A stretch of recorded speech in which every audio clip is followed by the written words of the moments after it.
அன்பு நண்பர்களே, இன்னைக்கு அன்னை சமையலில் பார்க்க போகிறது ஹோட்டல் ஸ்டைல் சன்னா குருமா எப்படி செய்யுதுன்னு பார்க்கலாமா? கடாயில் தேவையான அளவு எண்ணெய், ஒரு பட்டை, ஒரு ஏலக்காய், அரை டீஸ்பூன் சோம்பு,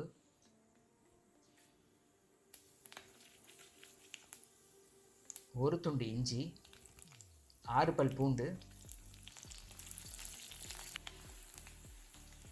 4 பச்சை மிளகாய், 10 சின்ன வெங்காயம், 2 முந்திரி.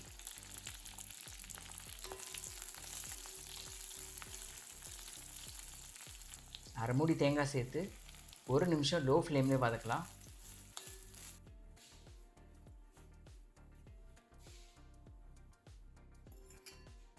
இப்போ 1 கப் தண்ணி ஊற்றி நல்லா நைஸாக அரைச்சிக்கலாம்.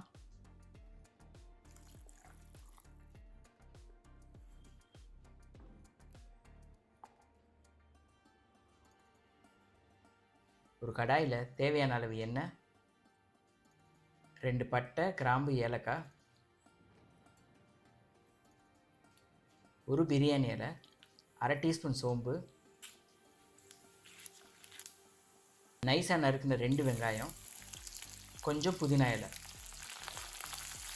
நல்ல பொன்னிறமாக வதக்கிடலாம். ஒரு கேரட், பாதி கேப்சிகம், 2 தக்காளி,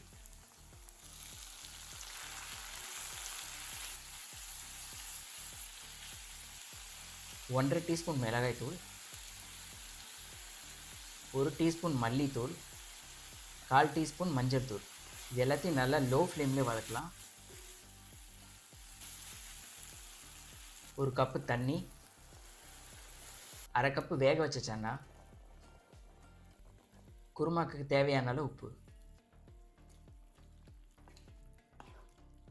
மூடி போட்டு 5 நிமிஷம் லோ ஃப்ளேமில் வேக வைக்கலாம்.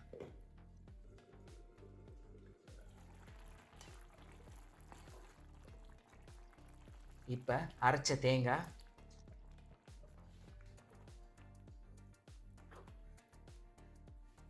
அரை கப் தண்ணி சேர்த்து லோ ஃப்ளேம்லே கொதிக்க விடலாம்.